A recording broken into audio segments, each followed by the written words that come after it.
podcast. My name is David. My name is Derek. And welcome once again to this magical world that we are about to bring you to. Yeah. The world of... Water. World of water. A world of rain. Oh, so much rain. A world of cliff sides. And sliding down over and over again. A world of infinite Lizalthos forts camps, bokoblins camps, goblin camps. Oh, respawning. God. A world where just the moon rising is a scary, scary thing. Oh, well, at least the first. You know, yeah. Once you get past a certain point, you're like, oh, blood moon? Whatever. Eventually you're praying for a blood moon. You're like, whatever. Give me a goddamn blood moon. I want a Lionel. I want Lionel guts. Hooves, horns. But yes, welcome to the world of Breath of the Wild. We are speaking of Breath of the Wild's Hyrule. Yes. That's the world. Yes. Breath of the Wild, damn good game. Yeah, the hype's pretty... It's pretty high, but it's pretty accurate. I mean, it's at this point, it's what, a year old? Yeah, it's a year and some change, like a year and a month. Yeah, because it came out the day of the Switch coming out. So, right. Yeah, the fact that I just beat it for the first time myself like a month ago. It's just relevant to do the podcast because the DLC's finally it hit in December, the night they announced it, basically, and we've all had the time to get around to it, finish that DLC, so we've basically, I guess, completed... Except for me. Yeah, you're getting there. Yeah. But I attempted the final trial today, and I died on room 7. I've basically spoiled it for him, 6, but, whatever. you know. Either way. Right. So, Breath of the Wild, first thing. Before we get to Breath of the Wild, we have to talk just a little bit about Zelda in general. So, real quick, what was your favorite Zelda game before this one came out? Before Breath of the Wild? If Breath of the Wild still technically isn't my favorite, I have really petty gripes with it, which we'll go into. But yeah. Before this one came out, I would have to go with the previous Zelda game. Probably be A Link Between Worlds. Yeah. The namesake for our A Link Between Worlds. Yeah, something about that sounds familiar. Right, I just can't put my finger on it. What could it be? It lends the namesake to our podcast here. Yeah, We're both big Zelda nerds. Hopefully we can talk about Zelda a lot more. But I would have to say it'd probably Link Between Worlds, surprisingly being a handheld. You know, it was a very good game. And that was the most hyped one before this one. That one was like everybody was the things people are saying about Breath of the Wild. They were saying about this one years ago. You can do it in any order. It refreshes the formula. It's finally a true open world. You can do a dungeon in any order. You can buy any item you possibly need is given to you right up front with Ravio.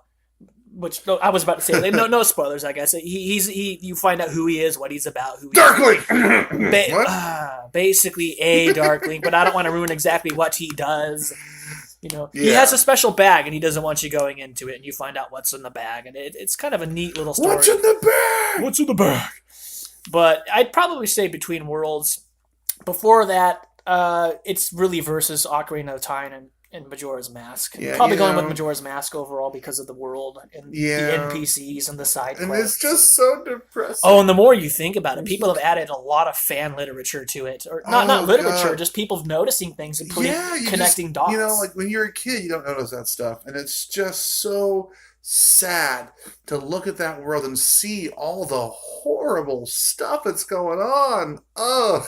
Yeah, but between Ocarina of Time and Majora's Mask, same engine, you know, they built that thing almost ground up, not ground up because they had all the reused assets. I'm going to say for mine, though, and this is the most cliche internet answer, it's got to be Ocarina. Yeah. And it's not because I'm one of those kids like, oh, you know, it's the best game ever. It's not the best game ever. It has a lot of issues. But it was the first Zelda game, one, I could actually beat. Yeah. And two, it was the first Zelda game that I got to play with family. My cousins and I would sit down and play that game until we beat it, and we played it over and over and over again. To this day, I must have beat that game a good 40 times. And 100% of it, at least half of those times. I think I still know where every heart piece is. I know every secret. Where are all the bottles? Where does every Big Poe in Hyrule Field? The hard ones where the frogs are.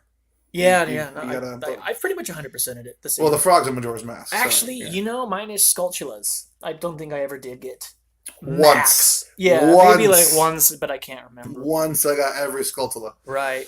But as I'm getting older, I'm basically appreciating it as a series in its entirety. So I'm no longer, because mine's the same story as yours. Ocarina was the first Zelda. It's the first time I ever stepped into Hyrule. My first experience with the franchise. Well, my first experience actually was Zelda 2: The Adventure of Link for the NES. Yeah, I didn't have any of those. I didn't have. I had a great uncle who was obsessed with video games, and he showed me how to beat that game using a Game Genie.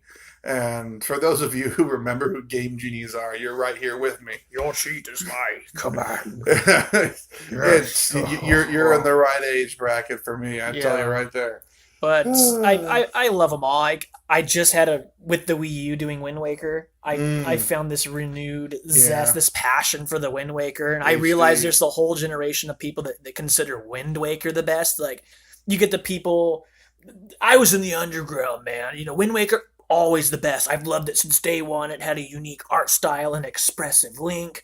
So the older I'm getting, the more I'm like, the Wind Waker, if I got trapped on an island and I was going to be stranded with a Zelda game, and that's all I had, it might be the Wind Waker. I don't know. If I had to choose the island game. I'm going to be honest. Almost pun intended, islands in the sea. The problem is it would be like, he can get off the island. Why can't I? Right. It would start driving me crazy. And torture you. Yeah, just a little bit. I wish I had my King of Red Lion. Exactly. Anyways, that's our experience with the franchise. We love Zelda. We named their series after Link Between Worlds, obviously. So it means a lot to us. It's a big game in our lives. And the one game that we've been playing a lot of recently. Him playing Xenoblade, but before that, he just kept going back to Breath of the Wild. Yeah. Same with me. I just beat it. Just today, I finally finished upgrading every piece of clothing that you can upgrade. Yeah. Every single thing. I got my tunic and everything of the sky.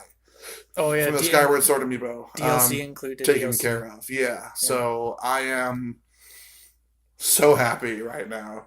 All I got to do is go in and finish that final trial, and wrap up any side quests I may be missing.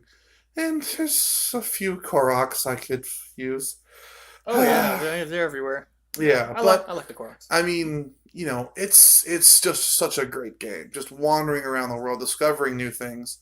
It's an awesome game. Yeah. So I guess we'll go into everyone's talked about the hype. Everyone's talked about, is it the greatest Zelda ever? It either is or isn't. It isn't the greatest Zelda ever, but it is one of the greats. Yeah, it highlights what's great about it. Re-highlights all the original things that people had loved about the original, the premise of Zelda, at least the hypothetical, what Zelda should be. Yeah, and you know what we're gonna do right now? We're gonna highlight some of the best things about Breath of the Wild. We're gonna go into what we love. If you didn't get that in the first place. Right, so we'll go into it now. Since the thought's immediately in my head, and I better get the thought out before I forget to do it on this podcast. I have to give it to the game. This game, I play it HUD-less, HUD-less, because the game is a masterclass in drawing your attention, in drawing your eye. From the minute you start that game, you can see every major landmark you could possibly want to go to without the need of a mini-map. It's so pretty. Yeah, you're like, okay, over there is Death Mountain. I can go to that mountain. Okay, oh, look over there. It's Hyrule Castle. Holy shit. And there's the storm around it, Calamity Ganons. You always, it's almost like the game designers were like, make sure they can mostly always see Hyrule Castle from any vantage point, just to remind you that's where you're trying to get. Yeah, and even if you can't see Hyrule Castle from where you're at, you can usually see one of the 4 divine beasts after you've conquered them, pointing its laser at you. Right. So once you do your, I guess what classifies as the game's dungeons, you get 4 cardinal directions basically looking at them, because they kind of go up to the highest points in Hyrule, and you can see them all aiming at the castle. But even as you begin, if you look up in the sky, you can see the Rito beast, Va. Oh, Meadow.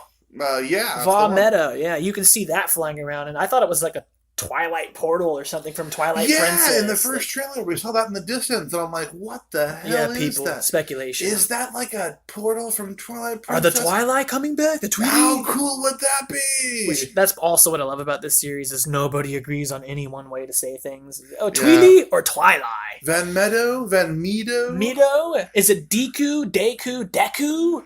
I say Deku. It's a combination of both. My entire life, I said Deku tree. Everyone says Deku. From what I heard, a lot of people say Deku, but I think I always said Deku. The problem is the official pronunciation guide says it's Deku. Yeah, and then the voice acting in this game, I'll give that a positive. The voice acting is mostly helpful and good. Yeah, the only issue I have with the voice acting is that I wish it synced up with the lips better. But they were having the voices sync up with the Japanese, which is fine. It's Nintendo. You know, why re-render it twice? You know?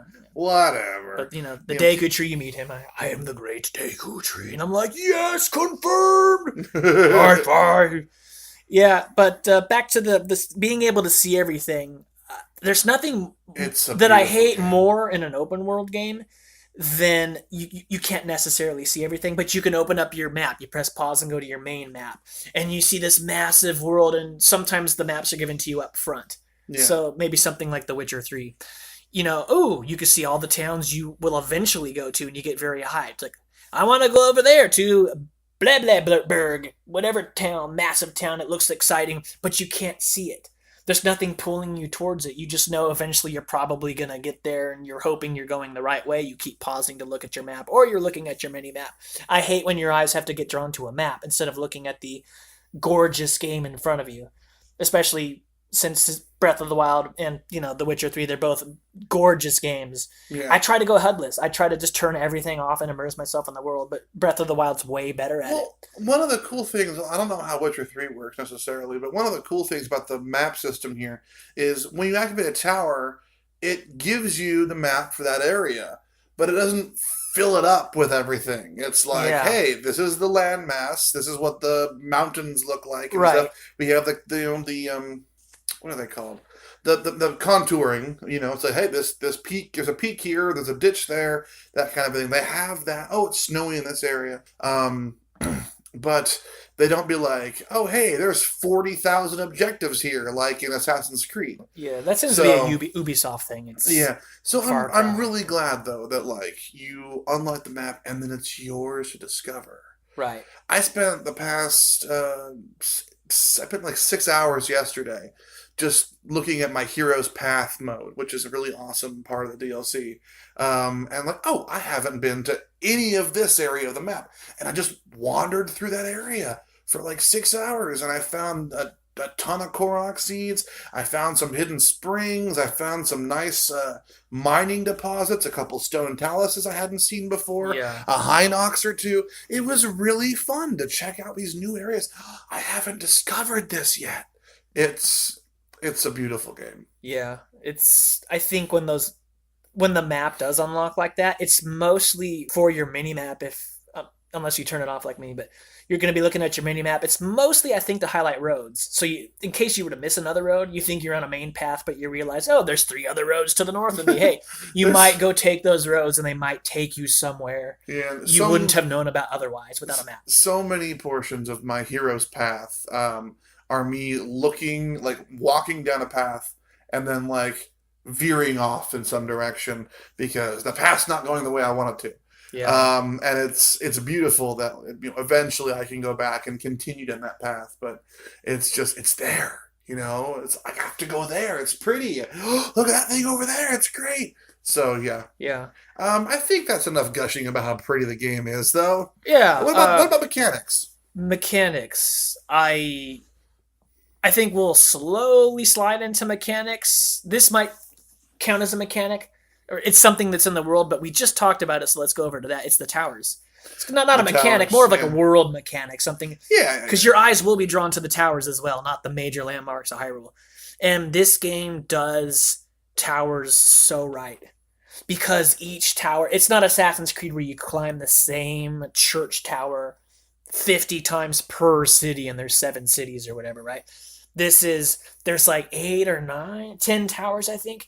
Something like that. If I'd have to stop and count them in my head, but each one is its own puzzle. Each one of it's its own unique tower experience.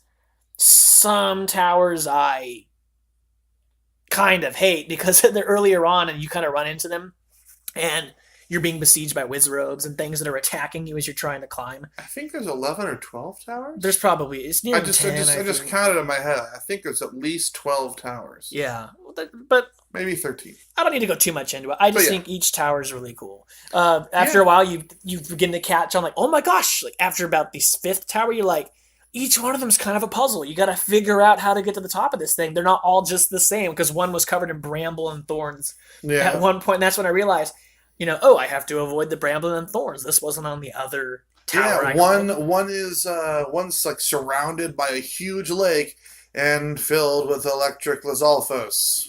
That's the one I was just talking about. That's one you might come across early on. One of the ones that is actually very difficult. I didn't figure out how to get to it the way I'm supposed to. I had to use Rivali's Gale to get over there. There's supposed to be a way to get up there in the area without using that ability. Yeah. It's the one that's in a ruin surrounded by corruption, and there's a bunch of bokoblins hiding out in the ruins. That one was so difficult. I gave up and just Rivali's Gale over everything. Yeah. If I remember, there were corruption eyes. I was just looking everywhere for eyes, and I took all the eyes out. Them. Yeah. I couldn't find them all. It was ridiculous. Well, what's neat about this game, I guess we'll continue evolving from the towers, is that there's no invisible walling. If you're like, I think I can stand on that. That's clear of corruption over there. You can climb the wall and stand on the part that didn't have corruption. And I love that because that's how I solved that tower. I'm like, well, I'm going to look for all the eyes. Here's a spot I can stand. Let me go ahead and hop on over there. Neat. Whereas in other games, you'd be blocked from like one fraction of like a centimeter bit of wall. You're like, oh, hey, and then you fall to your death into the corruption. Yeah, I can. In other games, but in this game, you can stand on that centimeter of wall. You can balance on it. Like, oh, there's an eye. Shoot an arrow. Funny story about invisible walls is that Horizon Zero Dawn on the PlayStation 4, it came out kind of at the same time.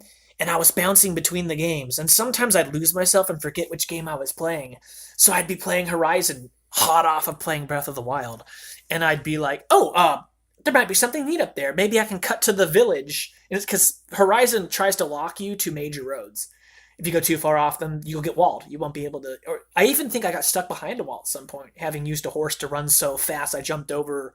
I was trying to basically go up the top of a hill to get to a town quicker because the gate was closed and I was blocked off. And then I got stuck behind a wall. And I remembered like, oh yeah, this isn't Breath of the Wild where you can go anywhere and climb anything. Yeah. So the climbing mechanic, it needs to stay in Zelda forever, I think. Yeah, well, I have a similar story about that. I actually, I'm a big fan of Splatoon 2. And it's not that I'm getting caught behind walls, but I've been playing so much Breath of the Wild that when I go to play Splatoon 2, I hit the jump button. Problem is, the jump button in Breath of the Wild is X, and X in Splatoon 2 is the map. So I'm trying to jump in Splatoon, and I'm just flicking the map on and off, on and off, on and off. Well, I think X was the jump button in the original, on the Wii version. That might be why your brain is getting scrambled there. Well, I just know that B is the jump button in Splatoon. The Switch, so the yeah, one. Yeah. So it's the jump button in Breath of the Wild. Jumping and I go to jump in Splatoon and it doesn't jump. You jump to your defeat. I just get tons of map flashes and I'm like, why aren't I climbing? Yeah. But climbing, it's got to stay. That's another one of those. Holy moly, where's this been my entire Zelda life, my entire Zelda playing experience? Yeah, there are some invisible walls. Yeah. I mean, but they're so far outside of the realm that you wouldn't even be able to get to those walls if you tried. Yeah, there is one you can get to, and it's around the northeast side near Akala. If you look at the map, there's the ocean there, and then there's a wall that is like above that canyon that runs along the north side of the map. And you can actually climb down there and run for a good 30, 40 feet. And then invisible wall. And I'm like, are you kidding me? Yeah. My first time running into that, or if you're anywhere in the ocean, you try swimming out too far. Right. It'll send you back. You could just keep eating stamina potions and your Zora armor and just swimming out as far as you can go. Eventually, it'll say you can't go any farther. Right. Yeah. The sea or fog obscures the future. Turn back, traveler. Something like that. Well, just usually some themed. Maybe that's not this one. But yeah, climbing in and control over the. I almost said elements. I wish I had control over the elements in this game. Oh, you can control most of the elements. I just wish you could control the rain. We'll get to that on the gripes section. But we should be wrapping up the positive stuff. Yeah, though, and moving on to the act of moving Link through Hyrule, just adventuring and moving a character throughout their world.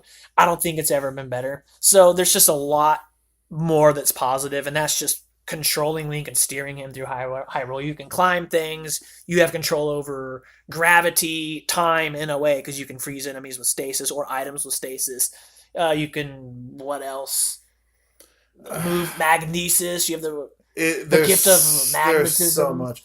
Yeah, I love those videos you see online of people who like found ways to break certain shrines. They'll like run and they'll throw a bomb. They'll run and like shield surf in midair, have the bomb explode behind them, and it launches them over a wall. It's like, how do you think of this? The opening plateau is the best tutorial section of any game, at least I think maybe the past decade in recent memory, because it gives you a set of rules and lets you know like these are the rules for this game, and that's virtually, there are almost no rules. So when you say people found a way to break it, it's like, I'm not sure that they did break it. They thought about all the rules they were given there on the Great Plateau and just put them all together to figure out, I can launch myself on this shield and cross that huge gap that would have taken me a half hour to get across.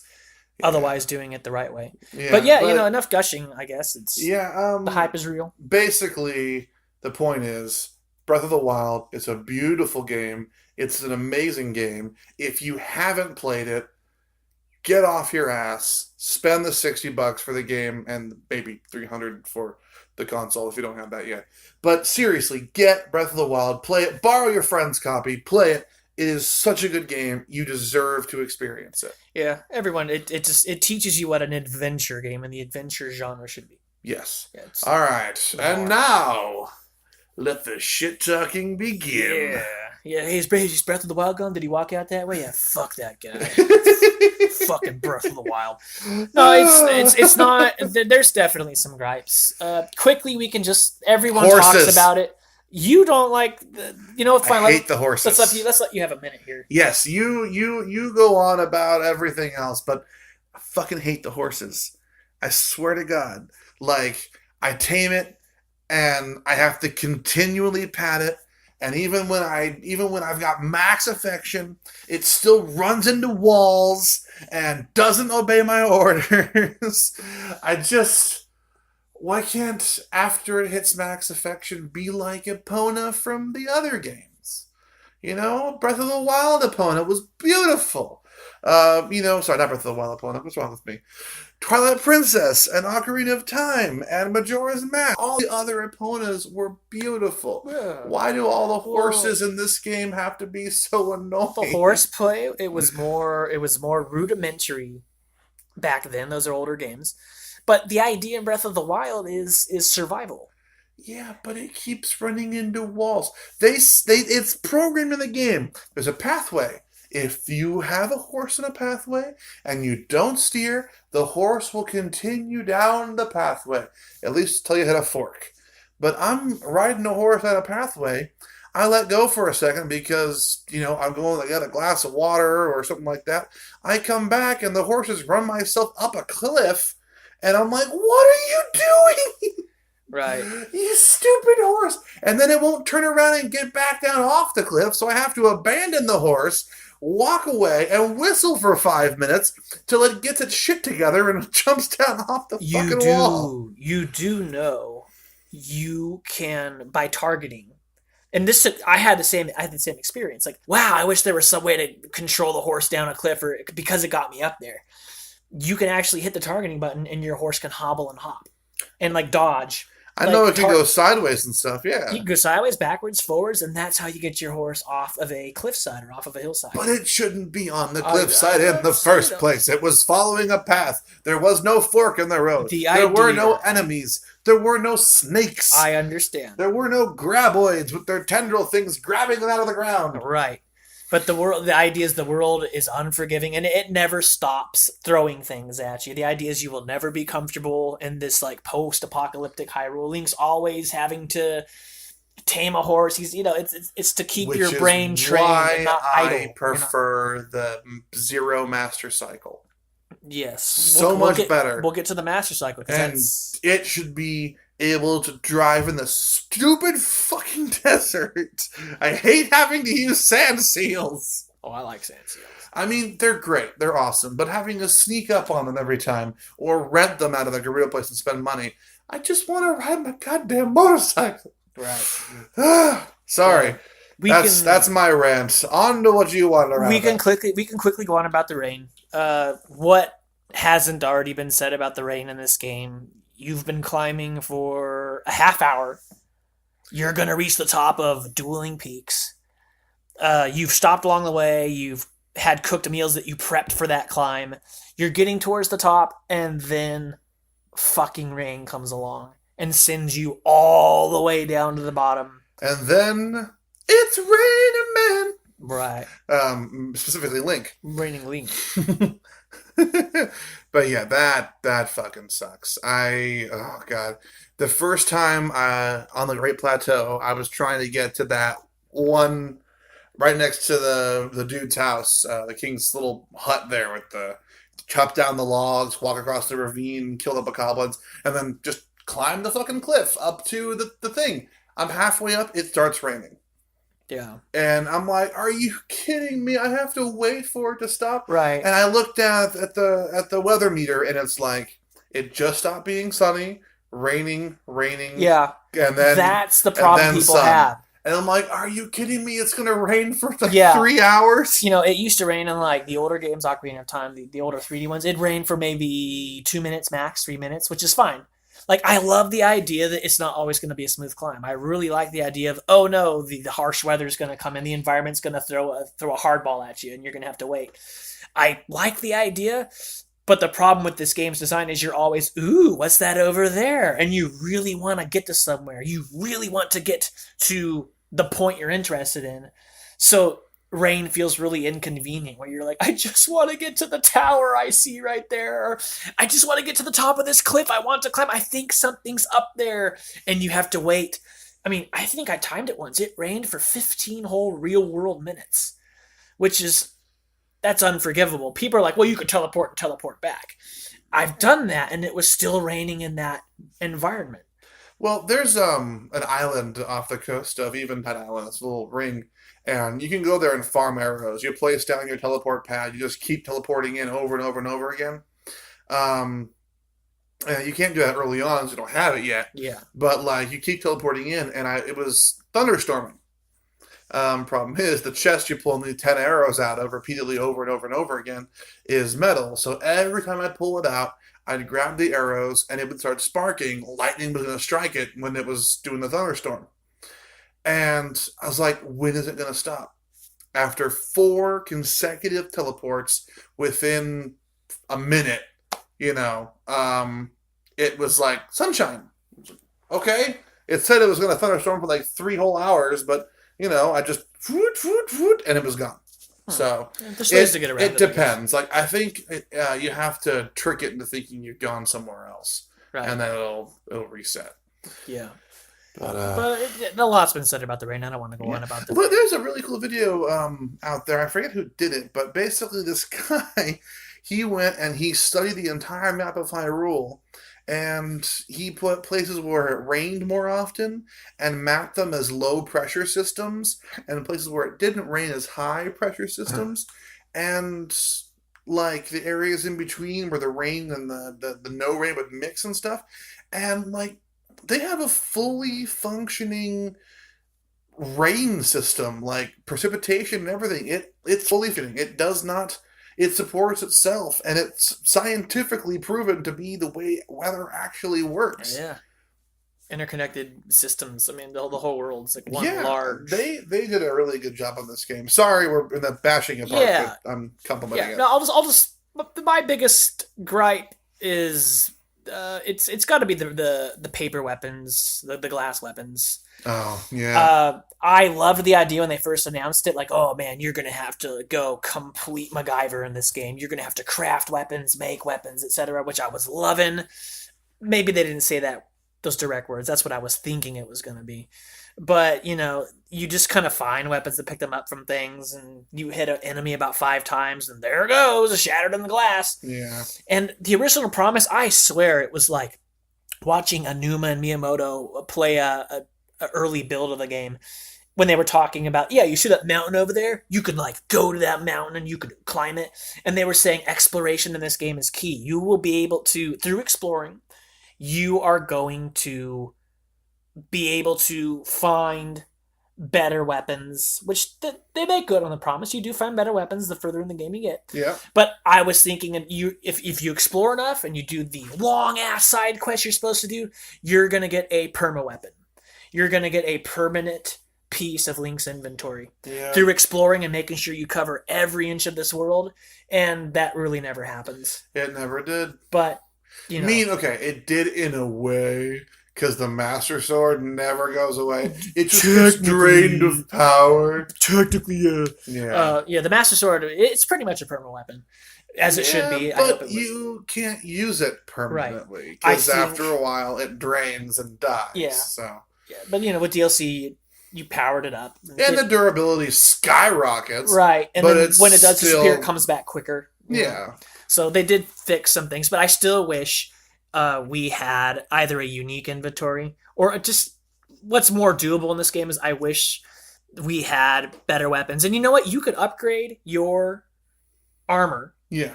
I have no idea why you couldn't upgrade a weapon 3 levels or 4 levels, I think. And once you got to that 4th star, yours forever. Cannot break.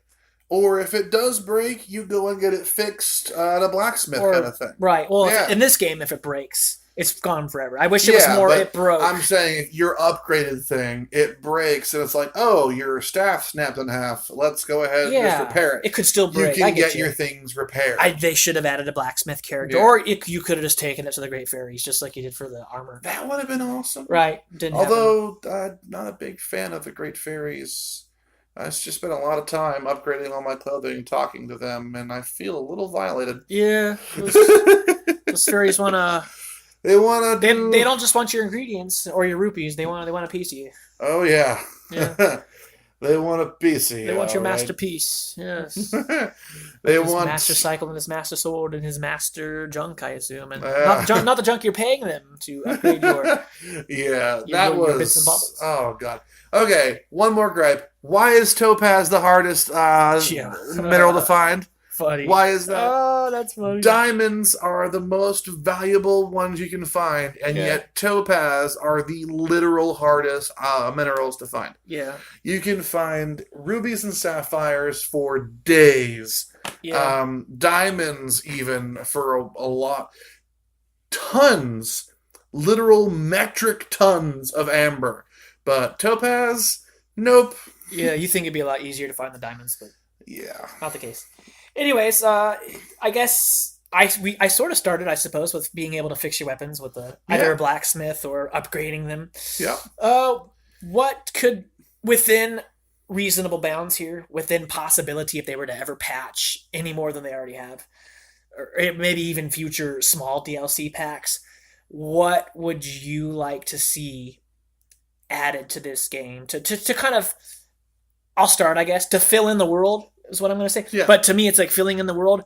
I think there's just kind of a lack of variety in terms of the enemies. So to me, I could start with, I think that they, either this or maybe we'll talk about a potential sequel.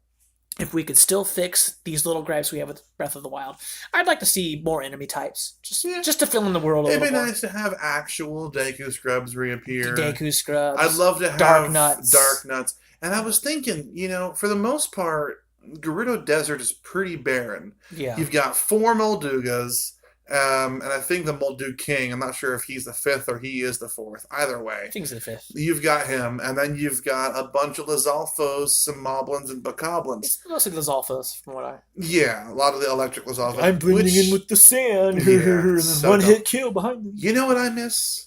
Even though I hated them in Ocarina of Time? Levers. Yeah. The little green guys that spun up out of the ground and attacked you. Yeah. Those guys were pretty creative. They were, and like you never knew when they were coming. You'd be walking through the desert, and every once in a while you'd hear. You're like, shit, you can start like weaving back and forth to avoid them and chop them with your sword. Or activate, Nidru's love. Right. Nehru. Nehru. It's pronounced Nehru. Yeah. Nehru. Like we said. I could have swore there was a D in there somewhere. Maybe I'm just too obsessed with the dragon. Oh, I think the Naedra, the dragon. Yeah, he's one of the dragons in this game. Yeah, but anyway, you could activate the thing to protect you, and they bounce off and stuff. But, fill in the world. He has some. I would love to have Dark Nuts. Dark Nuts would be the best. The idea, like we kind of have like the Yiga clan, but I'd love the idea of wandering evil knights. That would challenge you, like I'm a Dark Nut, and you're like they're covered in corruption, and you can't touch them. But... You have to duel these fuckers, and they're really powerful. There should be Dark Nuts, Agomas. I'd like to add that as because we have our overworld bosses, the mini boss characters. That'd be fun if they were like they infested the forest. You'd go into a forest, and there'd be a giant spider nest, and you'd eventually have to fight the Mama Goma or Gama. There's no Skuletas either, and that doesn't make any sense. There's spiders everywhere, right? Every country on the planet has spiders. Yeah. You're gonna have some spiders, right? The game, as awesome as the world and the design is, it's always like I think they skimped a little bit when it comes to the things within the world. So to me, it's like you just add a little more variety. Yeah. I'd like to. There are plenty of style creatures, but add the Stalfos, the Stall Knights, things like that. So more mini bosses, overworld bosses, and more enemy types in general because it gives you more to do. Maybe each enemy is so unique. There's certain ways you can take them down. So. No wall masters.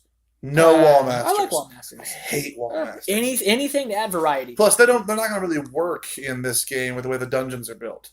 Yeah. So there's only 4 dungeons. They put wall masters and they kick you out of the Divine Beast. Yeah. How much would that suck? 4 large dungeons. Yeah. But the shrines, though, come on.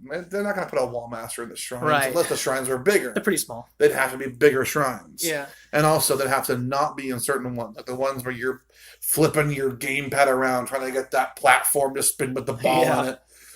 Or your Switch, gamepad or Switch. Yeah. We have the Switch version, for the record. Yes. But, enemies. And then I'd say,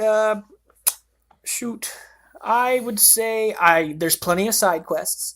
Yeah, I wouldn't mind more stuff like the Terrytown quest. Yeah, I think they need to be more like Majora's Mask level involving. Yeah, not because they were kind of almost JRPG fetch, like the Couples Mask quest. Right, I think because Terrytown almost rivals the Anju in Cathay.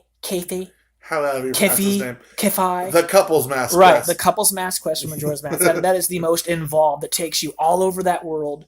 It takes you to every corner. And you meet with every race. It's so cool. And it's the Terrytown, both the Anju quest and the Terrytown.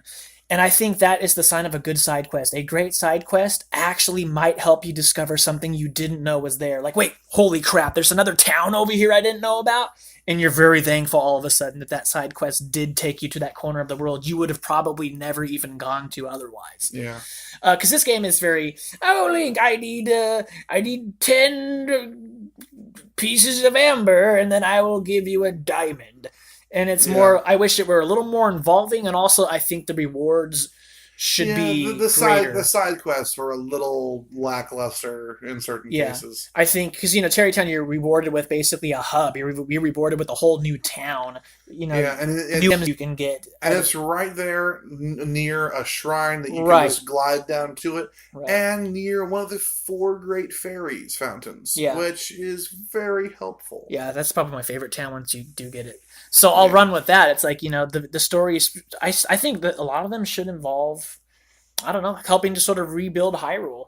Because that's how this story is. A lot of people with the DLC of the Champions Ballad thing, they were thinking it was going to be a post-game rebuilding of Hyrule Castle Town and stuff like that. You get the new champions, the Descendants. Which would be cool, personally. I think that would make a good sequel. DLC Pack 3? Nah, I think that's for Breath of the Wild. And I mean, like, going a direct sequel. Call this thing Breath of the Wild 2. Yeah, but then that leads into who would be the bad guy of that game. I think we finally got rid of Ganon entirely, even as a reincarnating force, at least for a century, until he gets reborn somewhere. That like the regeneration cycle might be broken now? In English. Yeah. Because I've heard people, it was on YouTube, people are like, oh, well, in Japan, it's, oh no, he's trying to reincarnate again. But in America, it's like, he's given up on reincarnating because he's so pissed and he wants to stomp you. Kill him now. Like, that's the American version, but the Japanese is different. But, for a sequel, I like the idea of, I don't know, like Ganon having been, he'd been there for like 100 years or whatever. I think he was driving away more powerful evils. They were too afraid to be in Hyrule. Because Ganon was there? Right. Yeah, so I think that there should be like these forces of nature, these great titans, or something, there's something in Death Mountain at each one of the 4 cardinal directions, kind of like the Divine Beast. These great ancient monsters. So maybe like 4 main villains. Well, maybe. Like the fearsome 4. But I like the idea of maybe an older villain, like maybe from the Great East, from the Eastern Winds comes Vati. The return of Vati. Oh, there's this guy. He's older than Ganon. And he's still out there locked in a lamp or whatever, and he comes back down. Well, my favorite villain's always been Majora, and I would love it if they found a way to bring him back. Yeah, like especially the full deity, not just the mask. Yeah, the full thing. Like his original body that gave the mask power. This great evil is reborn, right. And he then somehow makes a new mask or something like that. Way you never see his face. Right, you realize, oh no, Ganon was a seal and you broke it, and there's something worse than Ganon. You fool. Yeah, it'd be pretty fun. Right, but I think a lot of people love the idea of a more exploratory, I mean, in terms of character. Yeah. A sequel that really you could just revel in the world and the characters with no big, huge villain, maybe subtle. Mm. So a lot of people are thinking, and me included, if we do a direct sequel, let's just go to town. Let's pretend we're talking about a potential Breath of the Wild 2 here. It's got to involve Link and Zelda, and finally have Zelda as this character that tags along and follows you. Not like an escort. Because, the most feared 2 words in video game... Escort mission. Yeah, the dictionary is escort mission. Oh, no. She can take care of herself. You saw in this continuity... Hell, I'd love it if this just started a whole new corner of the timeline. This basically creates this 6-game... its own corner of the Zelda universe. The Breath of the Wild verse. Because this was almost like a soft reboot. Well, kind of, but then again, it also took place like in the far, far future. Yeah. So like, it's definitely it doesn't matter what timeline it was on. It's so far in the future, at least 10,000 years or so. It's a long way in the future that they could do literally anything after they want with it. Yeah. Yeah. Personally, something that has bothered me about the game from day one that I would love to see in a sequel or in future DLC, probably a sequel though, is some way to 1, control the weather, or 2, control the blood moon. Whether that means you have to go on a special quest to gain some cursed artifact that allows you to, keep the blood moon from rising, and then when or trigger a blood moon whenever you want. I think it'd be super cool to hold off on the blood moon and truly put the land in peace. Like, after you've beaten the big boss and everything of the game, they give you this side mission where you have to defeat this really awesome dungeon that they build up, and they make it super awesome, and it gives you the ability to control the blood moon. So you don't activate the blood moon for as long as you want, and you can literally clear the whole world of bad guys. Yeah, that'd be kind of cool. That'd be fun. I would love to be able to walk around and be like, hey, no Stakoblins, no Moblins, no Lizalfos, no Deku shrubs. It's completely clear. This Hyrule's been cleansed of monsters. Yeah. This land is clear. Right. Well, tell you what, then tied in with my idea that the side quest should be more involving. The side quests should lead to items like that. Instead of you can have this, here, have 10 milks. Okay. Yeah. It's more like you've done this long-ass 3-hour side quest, and you get the old guy, here's an old pair of climbing mitts. I haven't used them. Climb in the rain. And now with the digging mitts, you can cling onto a cliffside, even if it rains. And all of a sudden, you have a perma inventory item that you've earned for traveling and going into caves. And you know what? Speaking of caves, I love the shrines, at least the puzzle shrines, because you can only fight so many guardians, scout 1 through 4s before you lose your mind. I like if they were more integrated into the world for a sequel. Breath of the Wild 2. I think it's more like a Skyrim or a Witcher. I think these things should now be put into ancient caves, or they're more part of the natural world instead of going into a subterranean. If I'm to believe Breath of the Wild, everything beneath the ground in Hyrule is a futuristic city. Apparently. Kind of, right? Yeah. So I'd love it if maybe ditch the shrines, keep the idea of Well, to be fair, they mentioned that they dug up the divine beasts. Right. So everything they were beneath buried Hyrule, in the ground. Yeah, maybe maybe they're actually on a different planet and it is post-apocalyptic and it used to be this great Cybertronian, like something out of Transformers, right? I would love a Zelda game set in the future, but now we're getting a little bit too... Yeah, we got to pull it back to Breath of the Wild, the medieval. Breath of the Wild. Let's talk about cybernetic swords. Yeah, that's totally wild. Yeah. Well, you can get the ancient saw blade. I say pull out the innards of those shrines, everything that's within, and put them out into your world. So you walk into the woods and you come across a shrine-style puzzle that you would have seen in Breath of the Wild 1. And now it's been put out there to fill the world and add I think it'd variety. Be cool if, people in the land, after you've beaten Ganon, go into those shrines and not have that stuff it's on the outside. Actually have them go in and loot the places, the old shrines, pull them out, and use that tech in their cities. Yes, I know it's in the futuristic thing going on, but seriously, it's there for the grabbing. Anybody can walk in now that you've opened the shrine and completed it. Yeah. Anybody can go down there. Go in, take some of that tech, bring it back up, and build really awesome semi-quasi-futuristic cities, and, have that be part. Everyone's using the ancient tech again. It'd be fun. Yeah, but I really have no problem with the shrines. They should keep them. Yeah, there should be a lot to do in the world.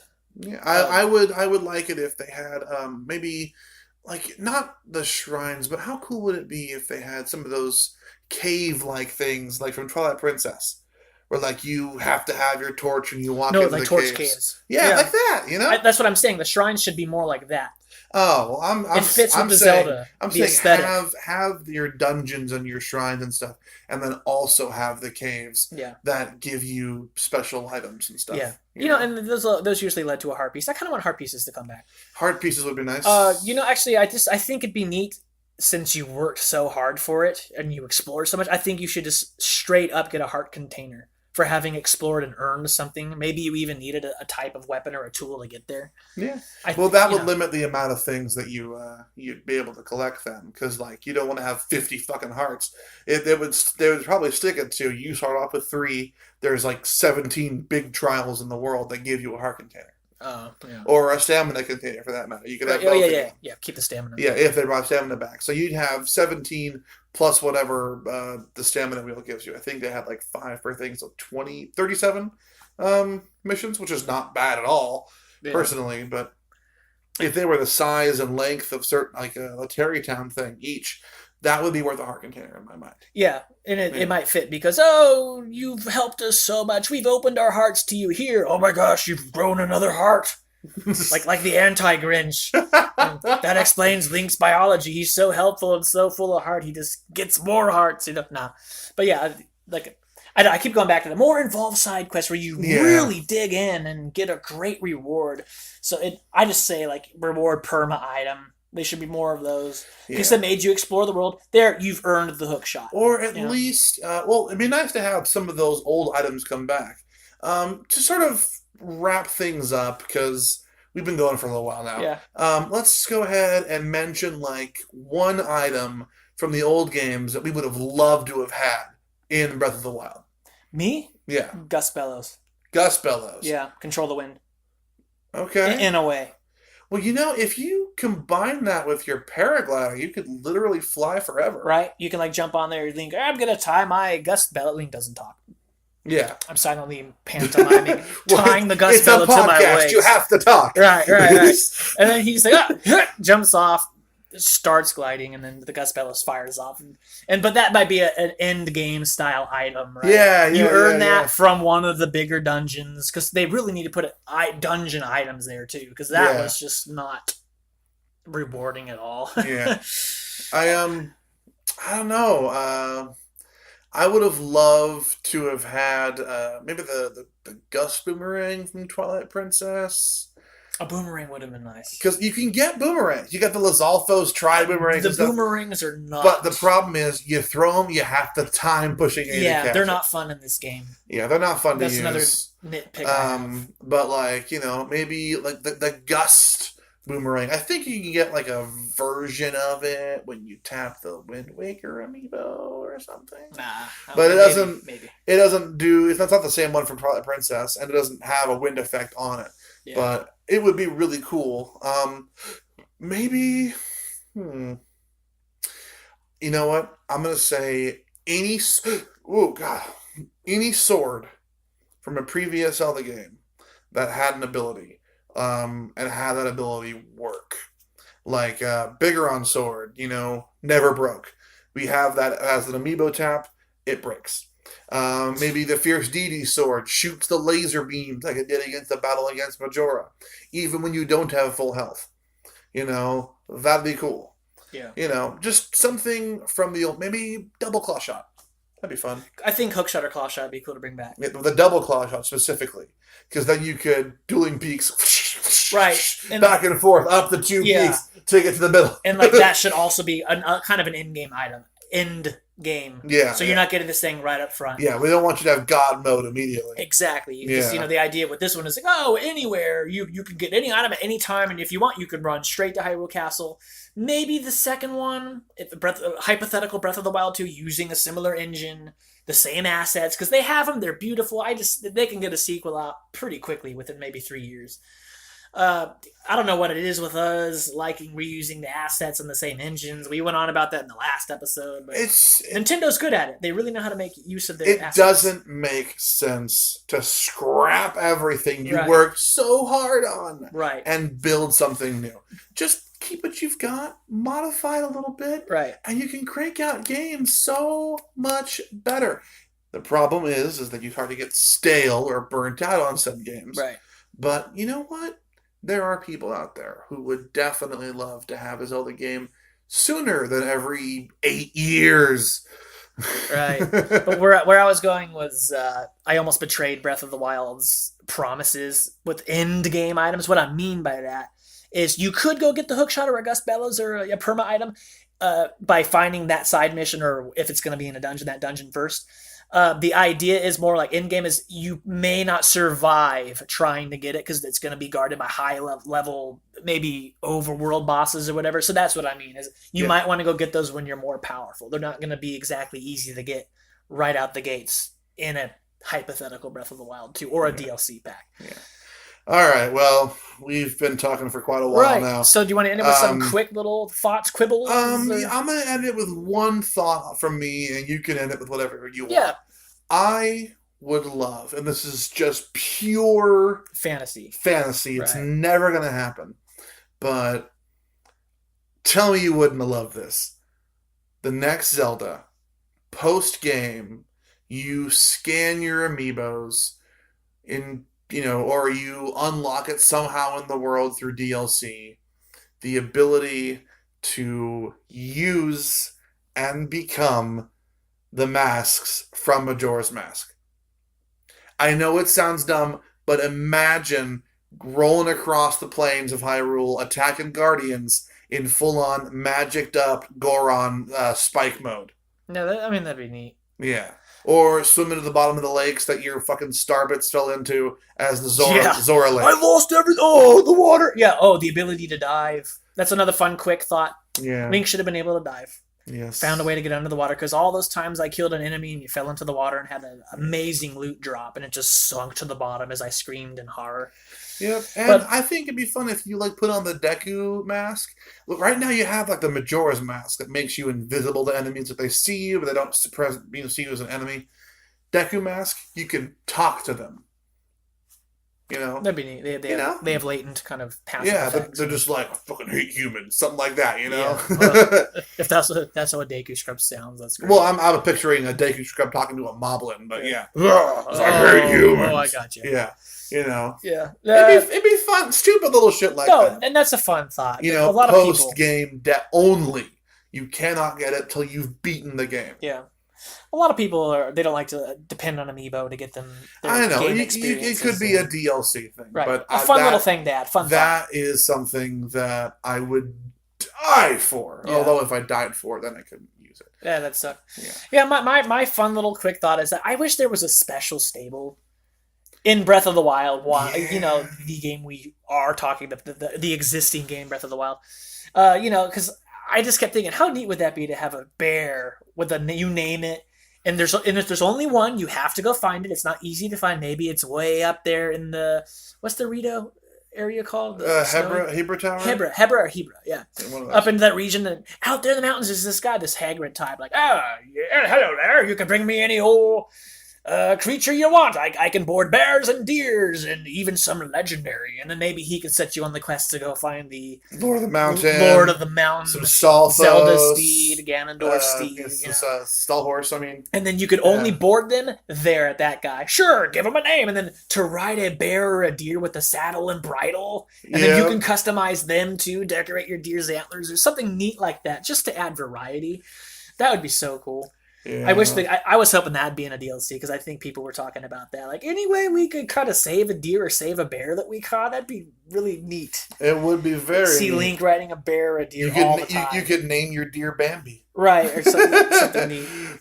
Ride it into the room with Ganondorf. Yeah. I'm here, Ganondorf, with Bambi. Yeah. Other than that, you know, so that's my fun little thought. And there's a blacksmith. They had a neat blacksmith character that comes to Hyrule. Like, I'm here to find a job. Can you help me maybe make it a long, involved side quest? And then you get the ability to come to this guy anytime a weapon broke, or you can buy anything you ever found. You can get it from him if it broke. Oh, since you found that, it's now in my inventory forever. You can just go either buy a new one, or he can repair the one you've worked so hard to upgrade. Mm. So, a blacksmith character.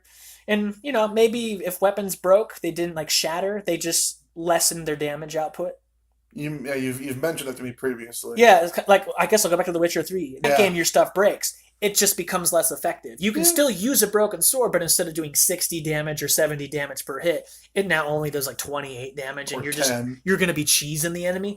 I like that idea. I think if they're going to continue with broken weapons in a future installment that carries on this Breath of the Wild tradition, it's more, oh no, your hero sword broke, or your traveler sword broke. Okay, instead of doing 20 damage, you're going to be doing 5. You better get out of there and get that thing repaired at the blacksmith in whichever town you find them in, or however you've earned them. But with all that said, Breath of the Wild, it's one of the best Zelda experiences. These are all nitpicks. These are all fantasies for a potential sequel. Yeah, or fantasies of the little things we wish we could have put in this one. Yeah, and if you guys feel the same, let us know. Or if you have any ideas that expound upon our ideas, let us know. We'd love to hear them. So yeah, we have an email. It's thinkbetweenworlds@gmail.com. And you can tweet at us on Twitter @TBetweenWorlds. T, like Twitter. T between. Excellent. Yeah.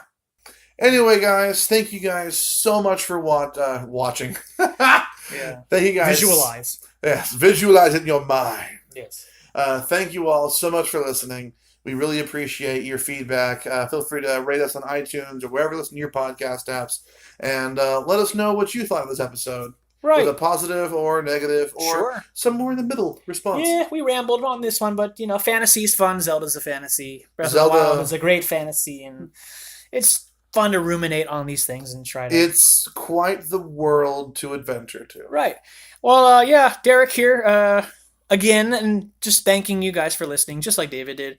We really appreciate it. If you enjoy this, blah, blah, blah, all the same stuff he said. Thank you for listening to the Think Between Worlds podcast, where one world is just never enough. So many things to talk about, so little time. You're here to hear what we're thinking. We eventually want to hear what you're thinking. Thank you so much once again for listening to this podcast. So feel free to do that. All right. Yeah. Thank you once again for listening, and this is us heading off into Hyrule, because I'm going to go over to my Switch right now and start it up. Over here. I'm doing it right now. He's not moving. I am. Yes, I am. He's moving his fingers in the air like he's orchestrating an orchestra. The outro music. I was like, this is where the outro music would play. I'm going to keep this all in. There's going to be no music. Oh, no. You can stop. You can stop this podcast. All right. Shut him off. All right. Take care, guys.